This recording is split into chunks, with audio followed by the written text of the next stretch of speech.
কুমিল্লা জেলার লাকসামের ঐতিহ্যবাহী বাতাখালী হাফিজিয়া মাদ্রাসা ও এতিমখানার উদ্যোগে বার্ষিক ইসলামী জিনিয়াস প্রতিযোগিতা 2025 আগামী 16 ডিসেম্বর মঙ্গলবার সকাল 8টায় অনুষ্ঠিত হবে।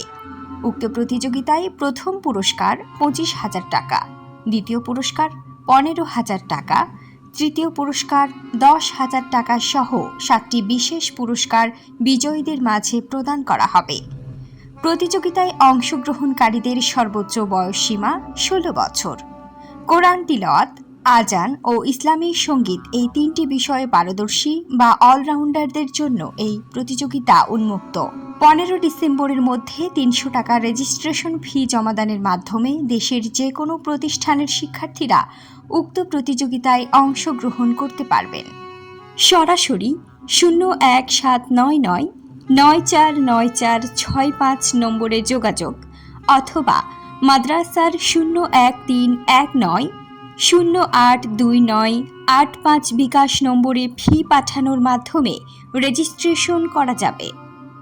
সুযোগ্য বিচারক মণ্ডলীর মধ্যে রয়েছেন গাজীমোড়া আলিয়া মাদ্রাসার হেড মুহাদ্দিস মাওলানা মোহাম্মদ আব্দুল হালিম, জামিয়াতুল আবরার মাদ্রাসার প্রতিষ্ঠাতা মাওলানা মুফতি মোহাম্মদ আবু ইউসুফ ও ঢাকার বিশিষ্ট ইসলামী সঙ্গীত শিল্পী মোহাম্মদ ওমর হোসাইন। সন্ধ্যায় শানে মদিনা ও সুরের ছোঁয়া শিল্পগোষ্ঠীর পরিবেশনায় আকর্ষণীয় ইসলামী সাংস্কৃতিক অনুষ্ঠান শেষে বিজয়ীদের মাঝে পুরস্কার বিতরণ করা হবে।